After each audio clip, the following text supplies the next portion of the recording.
If you look at the star book from the top, you can see where it got its name.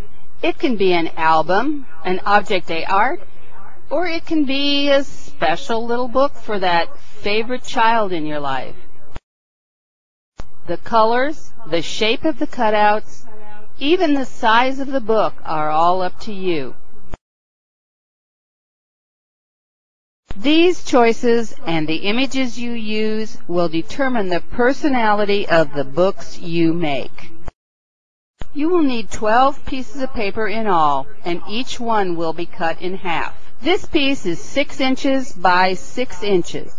Cut in half and folded, it will make a book that is 3 inches by 3 inches.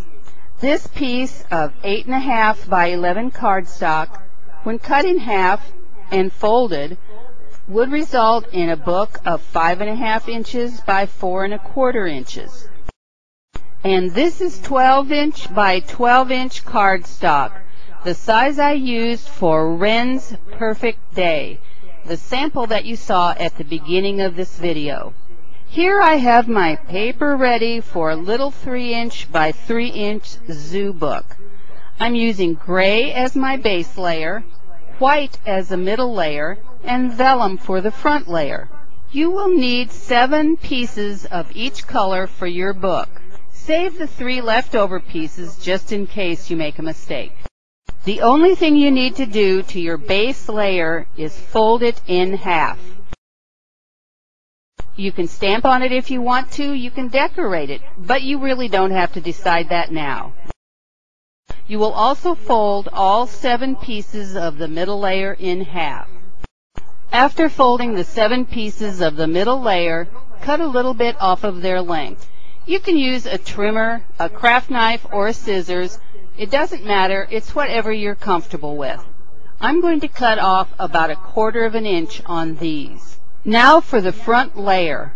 Fold them all in half as you did before, but this time you're going to cut off even more.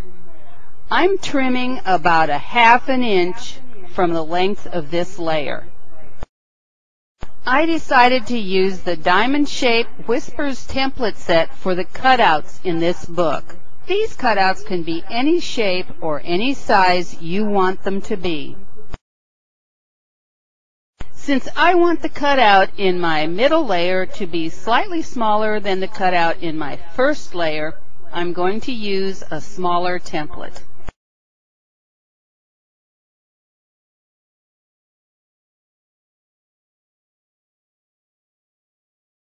So now let's check it out. Hold the outer edges of one of all 3 layers together flush to see what the signatures are going to look like. You should have front layer, middle layer, and base layer 7 times over. Now that you have paper cut for all 7 signatures, the fun begins. You're ready to decorate. The nice thing about using rubber stamps is that they can make your book be anything you want it to be. Just pick out the subject of your stamp and you're ready to go. The CD Safari set is perfect for this little book we're working on. I'm cutting these out now because I know I will be using them. But if you don't have a clear vision, don't worry about it. The elements can be created after the book is constructed. Here is everything we need to start the construction of our book. The base layer, which is the foundation of the book.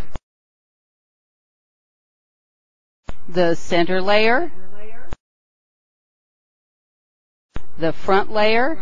And all the little safari elements that will decorate this book. I'm even saving the pieces from the cutouts of the layers, just in case I think of a way to use them.